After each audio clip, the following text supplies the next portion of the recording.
বন্দ্যোপাধ্যায়ের মতন একজন জাতীয় পর্যায়ের একজন নেতা থাকতে এটা হবে কেন আমি বুঝতে পারলাম এ কথা কেন তিনি বলবেন। এক দুই, তাহলে বিলম্বিত বোধোদয়, মাঝে ৬-৭ বছর তো উনি দলে ছিলেন না, তখন এটা তিনি উপলব্ধি করেননি। তাহলে পরবর্তীকালে অবশ্য তিনি এটা উপলব্ধি করতে পেরেছিলেন বলেই আবার দলে 2009-তে ফিরেছিলেন। তার কারণ উনি তো বলেছিলেন 6 বছর সাসপেন্ড হওয়ার ক্ষেত্রে যে আমি এই দলটার 6 বছর থাকবে না। আরও অনেক কিছু বলেছিলেন, সেই কাগজপত্র আমাদের কাছে আসে। ওরা স্বামী স্ত্রী মিলে দলের বিরুদ্ধে, মমতা বন্দ্যোপাধ্যায়ের বিরুদ্ধে অনেক কিছু বলেছিলেন। ওনার ব্যক্তিগত নিরাপত্তার কোনো অভাব হতে পারে, কিন্তু প্রশ্ন হলো 60 বালাই মমতা বন্দ্যোপাধ্যায় থাকবেন না কেন? এ কথা বললেন কী করতে? মমতা বন্দ্যোপাধ্যায় কম করে 10-12 বছরের বড় উনি এ কথা বলেন কি করে? মমতা বন্দ্যোপাধ্যায় আমাদের সকলের আয়ু নিয়ে বেঁচে থাকুন, আমাদের নেতৃত্ব দিন এবং বাংলার নেতৃত্ব দিন। এটা ঘটনা। মমতা বন্দ্যোপাধ্যায় না থাকলে ওনার অবশ্যই যে কথা উনি বলেছেন ওনার সেই হাল হতে পারে। বলে দেবেন যে মমতা বন্দ্যোপাধ্যায় না থাকলে মানে এইটা তো বলছি, তো আমি কন্ডেম করছি। না থাকার শব্দটা আসবে কেন ওনার মুখ থেকে? 10-12 বছরের বড় মমতা বন্দ্যোপাধ্যায়ের থেকে সে না থাকার কথা বলবেন কেন? তাও তৃণমূলের এটা ছোটদেরও বলার কথা নয়। আমি তো বলছি, আমরা যারা সমবয়সী এবং যারা ছোট তারা চায় তাদের আয়ু যেন মমতা বন্দ্যোপাধ্যায় লেগে যায়, তিনি যেন সুস্থ থাকেন, দীর্ঘদিন যেন বাংলাকে নেতৃত্ব দেন, ভারতকে নেতৃত্ব দেন এবং আমাদের বুক জুড়ে থাকবেন যুগ যুগ ধরে। তাপস, আমি একটা কথা জিজ্ঞেস করছি, গত 1-1.5 মাস ধরে তৃণমূল সম্পর্কে বা তৃণমূল নিয়ে যে আলোচনাটা বাইরেও হচ্ছে, সেটা হচ্ছে এক হচ্ছে এই বয়সের বিষয়টা, প্রবীণ এবং নবীন। দুই হচ্ছে সংগঠনের এক ব্যক্তি এক মত। তারপরে এই ধরনের এই যে বিষয়গুলো আসছে আলোচনা, আজকে আপনিও প্রতিক্রিয়া দিলেন, এইগুলো তো সবই দলের অভ্যন্তরীণ বিষয়। এগুলো বাইরে আসছে কেন বা কি প্রয়োজনে? এটা অন্যরা আনছে বলেই তো, সুতরাং সেটা অন্যরা আনছে বলেই আসছে। তারা যদি এই সমস্ত ধরনের এত দায়িত্ব সম্পন্ন সিনিয়র জাতীয় স্তরের নেতা, তারা সমস্ত জাতীয় নেতা, তারা যদি এই সমস্ত কথাবার্তা বলেন তার তো প্রতিক্রিয়া দিতেই হয়। দাদা, বাংলা তো লয়ালটি কোয়েশ্চেন। আজকে কেউ বলছেন যে এটা আসলে তৃণমূলের একটা নাটক, অনেক ইস্যুকে ঘুরে সরিয়ে রাখা। সেটা আমি বলতে পারবো না যে নাটক কি অনাটক, আমি বলতে পারবো না। তবে এটা বলতে পারি, যদি সুদীপ বন্দ্যোপাধ্যায় রাজনীতি না করে যদি অভিনয় করতেন, দাদা সাহেব ফালকে তার রাখা ছিল এবং অস্কার পেতেন কিনা জানি না, তবে অস্কারের নাম বিবেচিত হতো। ফিরাদা কিমি একটা কথা বলেছেন গতকাল, যে অভিষেক বন্দ্যোপাধ্যায়ের সঙ্গে যারা আছেন তাদের তৃণমূলের ইতিহাসটা জানা দরকার। না, সেটাও যাদের কথা বলেছে তারা নিশ্চয়ই ওর থেকে ছোটদের কথা বলেছে। আমরা তো ববির থেকে সিনিয়র, বয়সে বড়। হ্যাঁ, কিন্তু যারা অভিষেক বন্দ্যোপাধ্যায়ের সঙ্গে আছেন, আমরা দলের সঙ্গে আছি, মমতা বন্দ্যোপাধ্যায়ের সঙ্গে আছি, অভিষেক বন্দ্যোপাধ্যায়ের সঙ্গে আছি। আমি তো বললাম, নিশ্চয়ই কুণাল সেটা অনুধাবন করেছে বা কুণাল সেটা হয়তো লক্ষ্য করেছে, তাই বলেছে। যদি এটা হয়ে থাকে তাহলে আগামী দিনে যেন আমরা সমস্বরে সকলে মিলে যেন বিজেপিকে বা বিজেপির যারা আমাদেরকে এইভাবে মাননীয় মুখ্যমন্ত্রী মমতা বন্দ্যোপাধ্যায় থেকে শুরু করে দলকে আক্রমণ করে, তাকে বা তাদেরকেও একইভাবে প্রতি আক্রমণ করা উচিত। আপনি তো নিজে যথেষ্ট আক্রমণাত্মক, বিশেষ করে শুভেন্দু অধিকারীর ক্ষেত্রে বহুবার আপনি চোর বলেছেন, ইত্যাদি বলেছেন। না, আমি যেটা করার বা বলার রাজনৈতিকগতভাবে বিধানসভার ভেতরে, বিধানসভার বাইরে, আমি দলের একজন কর্মী হিসাবে আমি সেটা বলি বা করে থাকি। যেটা বলি বা যা করি সেটা তো সকলেই জানে। সেটা নিয়ে আমি সেরকম কিছু কথা বলবো না। তবে নিশ্চয়ই নন্দীগ্রামে যে ঘটনাটা ঘটেছে আদালতে বিচারাধীনও বটে এবং সেটা লাইট নিভিয়ে দেওয়ার ব্যাপারটা হয়েছে। তথাপি আমরা সকলেই মমতা বন্দ্যোপাধ্যায়ের আশীর্বাদ নিয়ে, তার ছবি নিয়ে আমরা জিতে আসি। এটা আমাদেরকে নিশ্চয়ই ব্যথা দেয়।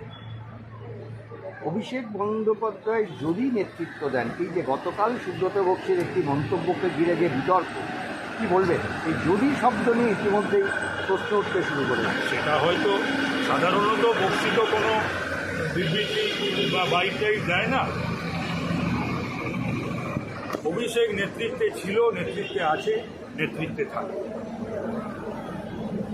যদি কথাটা এলো কোথা থেকে? না, সেটা আমি জানি না, আমি তো ছিলাম না, বলতে পারবো না। অভিষেক দলের সর্বভারতীয় সাধারণ সম্পাদক এবং সাংসদ, সুতরাং এবং আমি মনে করি আমাদের দলের প্রতিষ্ঠাতা মমতা বন্দ্যোপাধ্যায়, মমতা বন্দ্যোপাধ্যায়ের জন্যেই আমরা তৃণমূল কংগ্রেস করতে এসেছি। যারা প্রবীণ তারাও, যারা নবীন তারাও। এবং জোড়াফুল বলে সিম্বল, কিন্তু সিম্বল মমতা ব্যানার্জি, মুখটাও কিন্তু আমাদের বাংলার মানুষের কাছে সিম্বল। কিন্তু পাশাপাশি একজন প্রবীণ হিসাবে আমি একথাও বলছি যে আজকের দিনে, আজকের বাংলার পলিটিক্সে বিজেপি বা কংগ্রেস, সিপিএম যে সমস্ত বিরোধিতার ক্ষেত্রে অভিষেক বন্দ্যোপাধ্যায়ের নেতৃত্ব অপরিহার্য। মোষের সিং বেঁকা, জুজবার সময় সোজা। দেখবেন এই 24-এর নির্বাচনটা আমরা কিভাবে মমতা বন্দ্যোপাধ্যায়ের নির্দেশে, অভিষেক বন্দ্যোপাধ্যায়ের সেনাপতিত্বে আমরা কি লড়াইটা বাংলার বুকে 42টা আসনে এবার দেব। এই জবাবটা কি যেমন বিজেপিকে দেওয়া, সিপিএমকে দেওয়া, একই সঙ্গে যে শিবির তার নেতৃত্ব নিয়ে প্রশ্ন তুলছে তাদেরকেও দেওয়া? আমি আবারও বলছি যে কোনো দ্বন্দ্ব আমাদের মধ্যে নেই। নবীন প্রবীণ ছিল, আছে, থাকবে। আমি প্রবীণ হয়ে বলছি যে নবীনদের জায়গা করে দাও, আগেও বলেছি, এখনও বলছি, আগামী দিনেও বলব। কম্পিটেন্ট কিনা, পরিশ্রম করে কিনা, সময় দেয় কিনা, লয়ালিস্ট কিনা, এইগুলোই, সে প্রবীণ হলেও এগুলো দেখতে হবে, নবীন হলেও এগুলো দেখতে হবে। শুধু প্রবীণ, শুধু নবীন, দলকে কত সময় দিচ্ছে সে, দলের জন্য কতটা পরিশ্রম করছে, কতটা ছুটছে, কতটা গা ঘামাচ্ছে, নেত্রীর প্রতি কতটা সে লয়াল, দলের প্রতি কতটা সে লয়াল। এবং যেটা নেত্রী ইদানিংকালে বলছেন যে নিজের কথা ভাববে না, দলের কথা ভাববে, তো সেখানে এটা কিন্তু প্রবীণ এবং নবীন দুটো ক্ষেত্রেই তো প্রযোজ্য। বলছি যে অভিষেক বন্দ্যোপাধ্যায় বা তার পরিবার, তার শালিকা এবং তার স্ত্রী এবং আপনাদের দলের বহু নেতৃত্বকে ইডি সিবিআই বারবার বিপর্যস্ত করেছেন, ডেকেছেন, কিন্তু দলের রাজ্য সভাপতি কোনোদিন বক্তব্য রাখেননি। কিন্তু দেখা গেল প্রতিষ্ঠা দিবসে তিনি নেতৃত্ব নিয়ে একটা প্রশ্ন তুললেন। আমি আগেও বললাম, এখনও বললাম, সুব্রত বক্সী সাধারণত সংবাদ মাধ্যমে যায় না, বাইট বা বক্তব্য রাখে। কালকে অসাধারণ হবে কি করে আমি বলতে পারবো না, আমি তো ছিলাম না, আমি আমার নিজের কেন্দ্রে এবং কারুর কথা বলে ফেললেন উনি, মানে কেউ বলতে? এটা বলতে পারবো না, আমার সঙ্গে এই নিয়ে সুব্রত বক্সীর দেখা বা কথা হয়নি, সুতরাং আমি বলতে পারবো না। সুদীপ বন্দ্যোপাধ্যায় গতকাল বলে, হ্যাঁ ধরেছি, ওটাই ধরেছি। সুদীপ বন্দ্যোপাধ্যায়ের মতন একজন জাতীয় পর্যায়ের একজন নেতা থাকতে এটা হবে কেন আমি বুঝতে পারলাম। এ কথা কেন তিনি বললেন? এক, দুই, তাহলে বিলম্বিত বোধোদয়। মাঝে 6-7 বছর তো উনি দলে ছিলেন না, তখন এটা তিনি উপলব্ধি করেননি। তাহলে পরবর্তীকালে অবশ্য তিনি এটা উপলব্ধি করতে পেরেছিলেন বলেই আবার দলে 2009-কে ফিরেছিলেন। তার কারণ উনি তো বলেছিলেন 6 বছর সাসপেন্ড হওয়ার ক্ষেত্রে যে আমি এই দলটার 6 বছর থাকবে না। আরও অনেক কিছু বলেছিলেন, সেই কাগজপত্র আমাদের কাছে আসে। ওরা স্বামী স্ত্রী মিলে দলের বিরুদ্ধে, মমতা বন্দ্যোপাধ্যায়ের বিরুদ্ধে অনেক কিছু বলেছিলেন। ওনার ব্যক্তিগত নিরাপত্তার কোনো অভাব হতে পারে, কিন্তু প্রশ্ন হলো 60 বালাই মমতা বন্দ্যোপাধ্যায় থাকবেন না কেন? এ কথা বললেন কী করতে? মমতা বন্দ্যোপাধ্যায় কম করে 10-12 বছরের বড়, উনি কথা বলেন কি করে? মমতা বন্দ্যোপাধ্যায় আমাদের সকলের আয়ু নিয়ে বেঁচে থাকুন, আমাদের নেতৃত্ব দিন এবং বাংলার নেতৃত্ব দিন। এটা ঘটনা। মমতা বন্দ্যোপাধ্যায় না থাকলে ওনার অবশ্যই যে কথা উনি বলেছেন, ওনার সেই হাল হতে পারে। মমতা বন্দ্যোপাধ্যায় না থাকলে মানে এইটা তো বলছি তো, আমি কন্ডেম করছি, না থাকার শব্দটা আসবে কেন ওনার মুখ থেকে? 10-12 বছরের বড় মমতা বন্দ্যোপাধ্যায় থেকে সে না থাকার কথা বলবেন কেন?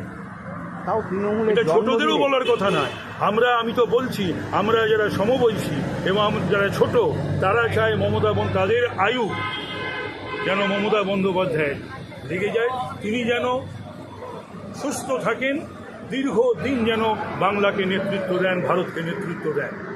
এবং দলের